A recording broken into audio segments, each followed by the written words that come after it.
upper body hypertrophy, weak point touching, getting jacked kind of day. And last week I started this vlog episode out complaining about how tired I was, and I don't want to do that today, so I'm just going to shut the hell up and get to work.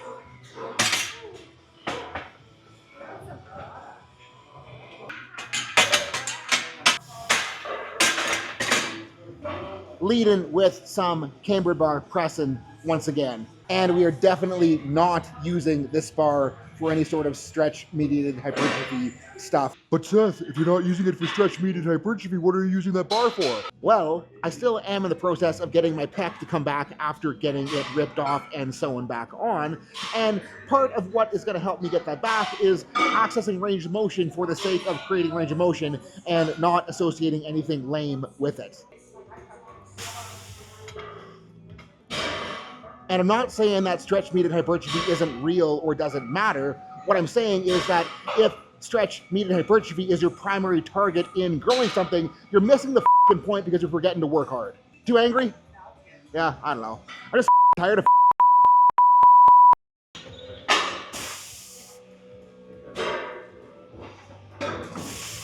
because the amount of stretch you have in a movement doesn't matter in the absence of mechanical tension. In order to create that mechanical tension, we're gonna run 2 AMRAPs at 225. Because the absolute load on the bar doesn't really matter in the creating hypertrophy equation either. It's whether or not you have adequate effort during the set to facilitate maximum motor unit recruitment, so the shit that needs to work actually ends up working. So work is, once again, the primary factor. Office Seth here to give you a little bit of mechanical tension 101 for meatheads so that you can understand why absolute load isn't our biggest concern when it comes to creating hypertrophy. When we're talking about mechanical tension for muscle growth, we are not referring to the amount of total tension in series through the length of a muscle, because if we were, then a 1 rep max would be the thing that we'd want to do, and we know that that isn't the best thing to be doing if our goal in a movement is to create muscle growth.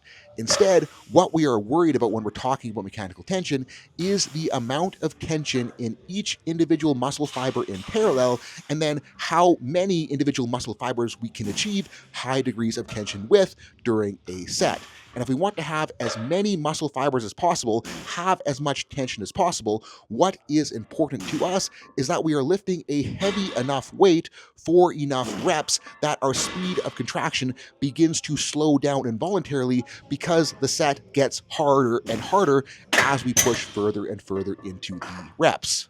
And that strain through the last rep is where the magic happens. Also, fucking stoked that I'm actually getting full range on the cambered bar this week. And I think bottom line, the whole point of this rant is that, yes, the cambered bar is allowing me to get more range of motion and more stretch, but the only reason I'm using the cambered bar to get that stretch is for the sake of the stretch itself. And in order to make sure that I get some hypertrophy stimulus along with that stretch, I'm making sure that I'm working hard enough to do so. So for the kids at home, if you're worried about getting jacked and strong, dig in to some hard reps.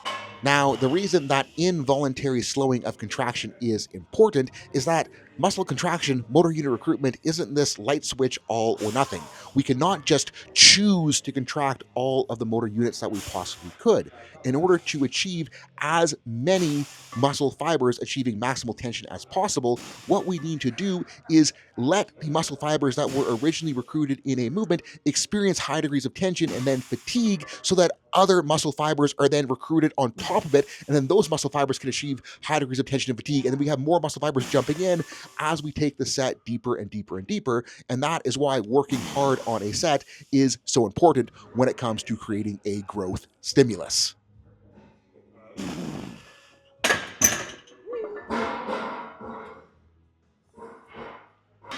And the real benefit of separating yourself from the ROM nerd bullshit, especially when it comes to training for performance, it opens the door to training very specific ranges of motion for the sake of building up within that range of motion.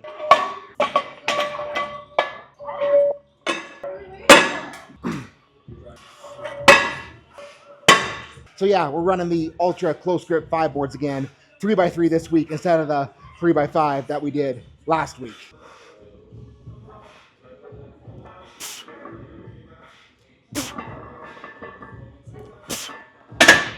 Feels good, so I might be aggressive.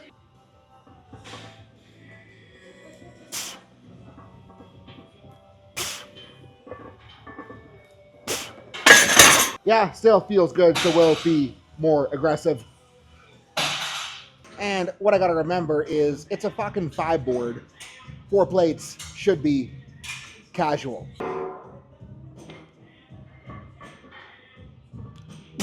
Control it. Better. Fuck. Let's hammer it back in the J-hooks next set.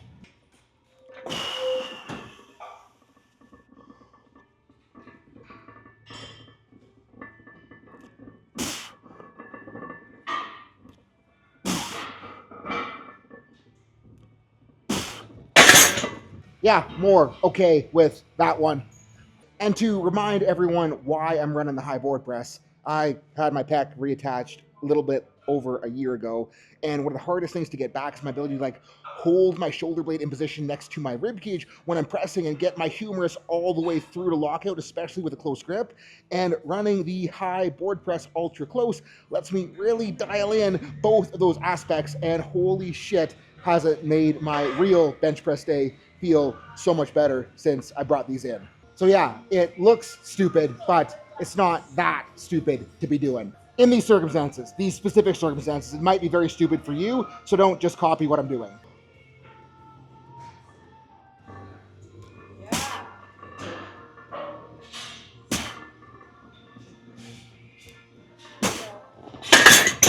Also, if you're running a board press as a raw lifter, one of the most important things you can do is make sure that you're not just fucking cratering yourself with the board in the bottom.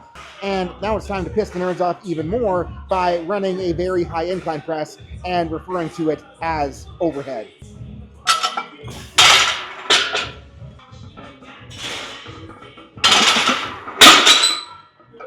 And I'm feeling sassy today, so I know it is week 2 of the wave, but we're going 275.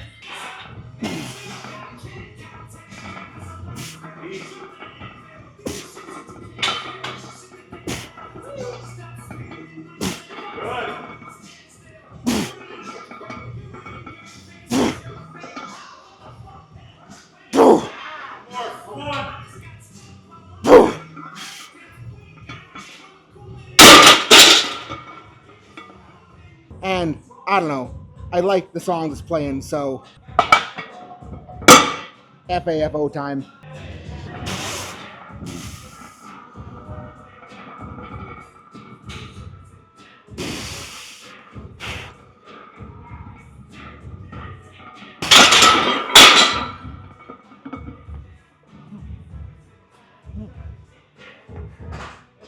And yeah, I might pay for that on Thursday, but I'm okay with it. And I figure after that little bit of stupidity, smart plan for next week will probably be to like aim for 295-ish, bang out some reps, and see if we can attack 315 better a couple more weeks down the road. Bench is stuck on the giant fan, hold on. There we go. It is so hard to drive an incline bench while talking to a camera. Wow.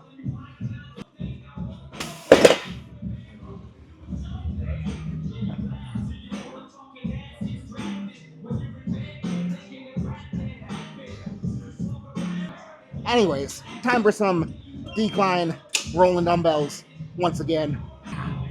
And I don't have a great reason for using decline on these other than the fact that I have been using decline and shit's trending really well. So I'm gonna keep going until I have a reason to do otherwise.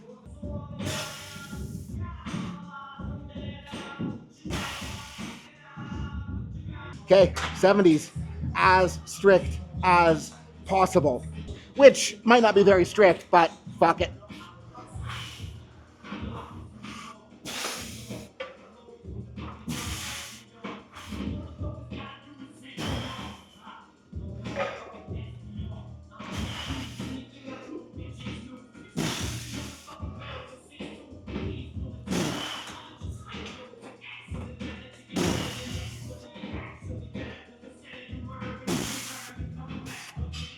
We'll go up again. Okay, 80s, and I'm gonna be real with you. I'm just gonna accept any level of strictness here because there might not be a lot. We're gonna try our best though.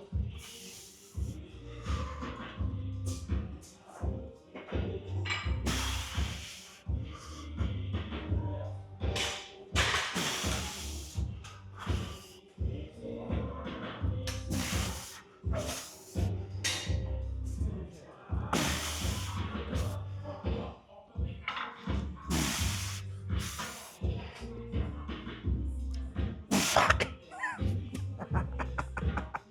These are so much fun. And every time I post these, dipshits are in the comments like, using your lats, using your pecs, using your shoulders. That's not just triceps. It's like, no shit, Sherlock. This isn't an isolation exercise. And because Ainsley's too intimidating to work in with on the pull downs, I'm gonna go do some flies. And I still hate this machine because the strength curve absolutely sucks balls on my pec. But the theory is that I can suck less balls while doing these. My pec will also start sucking less balls when I'm benching. Hopefully.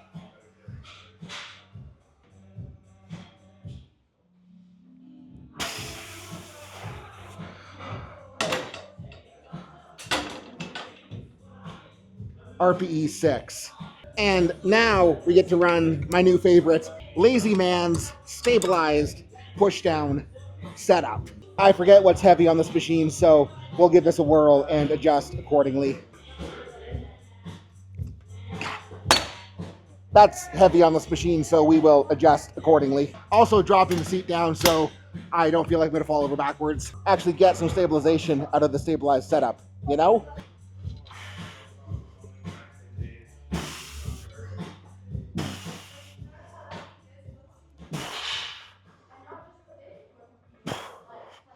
Went up just so we don't have to do quite as many reps this time around. And I think I like it a little bit more upright better too.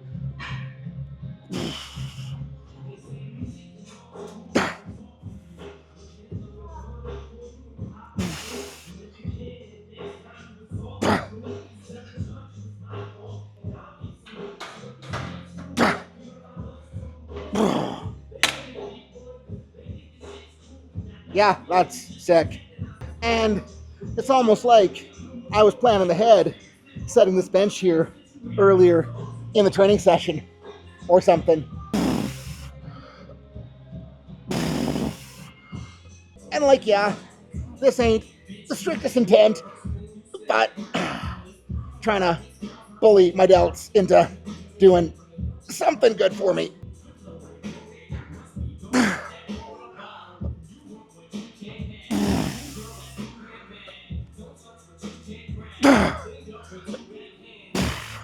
And now for something that I haven't touched in a very long while, face pulls.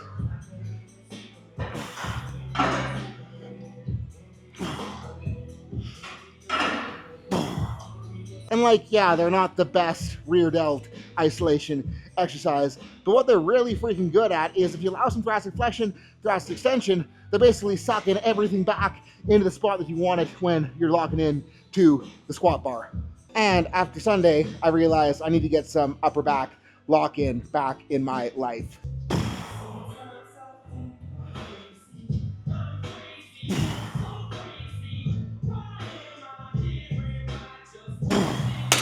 And I am not going to try to time the jump cut on these, but we're running the A-raise, T-raise superset once again. For no other reason than it just feels freaking juicy. And after last week's shenanigans on the GHR preacher curls, got to do a better job of keeping it in the pocket and actually getting productive reps and not just trying to rip my biceps off on both arms at the same time.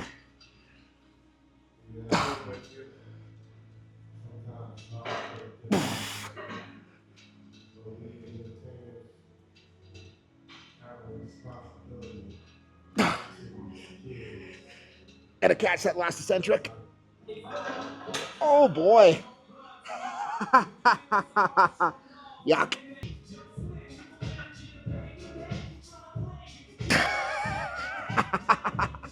Fuck.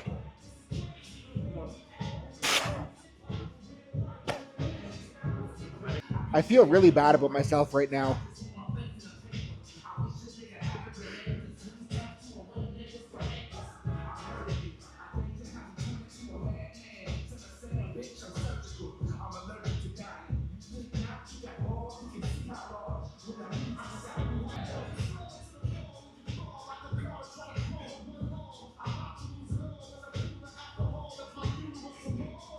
Yeah, and I really don't know what to say after watching Darrell do 10 million reps per arm on there, so I'm just going to try harder, and hopefully that will allow me to catch up in time.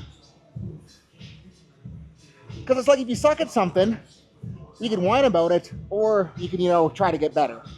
And that's usually going to be the better option because getting better means you're better. Fuck. Come on.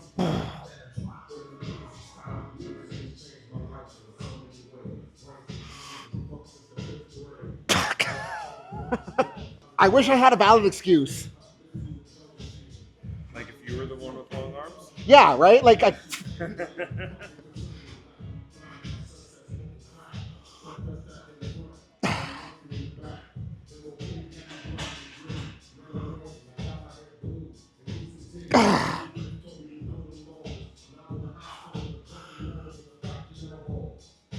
Come on, finish the rep.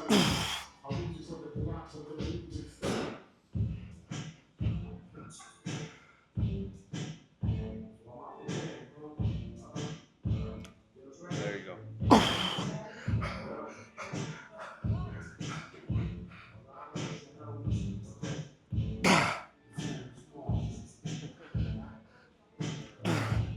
and I think that last rep is a lesson in the importance of trying to try. Because if I thought I was training to failure without actually training, I would have shorted myself a rep. So go to failure if you're going to actual failure. And outside the question is, why aren't his arms bigger? God couldn't give me everything. Anyways, seated hammers for the, I don't fucking know. They just feel nice on my shoulders, so we're going to do them. And it's like, yeah, you could say that these have more stretch than doing a hammer curl upright.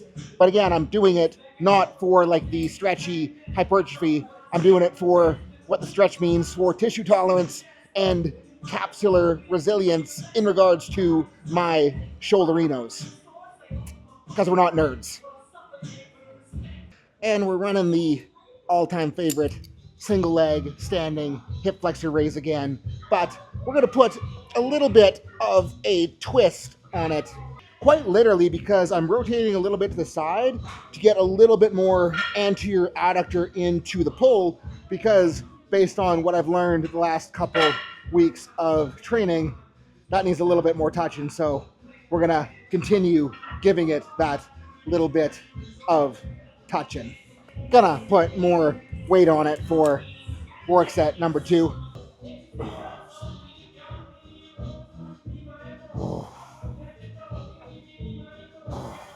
And I don't know if it's like finally shaking off the diet fatigue or just as simple as the fact that I've been building momentum over the last couple sessions, but I'm finally starting to feel like the Seth that I know I can be again. I think like what it comes down to is I'm starting to get more and more proof that I can be that guy. And like the thing is when you have no proof, when you feel like shit, when everything sucks, like you really don't have a reason to go other than if you don't go, you will have no way that you can get further. And I think like the big lesson in this is like, if you are in a hard spot in training, if you are coming back from something, if you are reversing out of a diet and you've gone through major weight loss and everything feels like shit and you can't figure it out, or you're coming back from a pec tear and everything feels way worse than it did before the surgery, all you got to do is that you just need to keep showing up, keep stacking little wins, keep giving yourself proof that things can improve, and then sooner than later,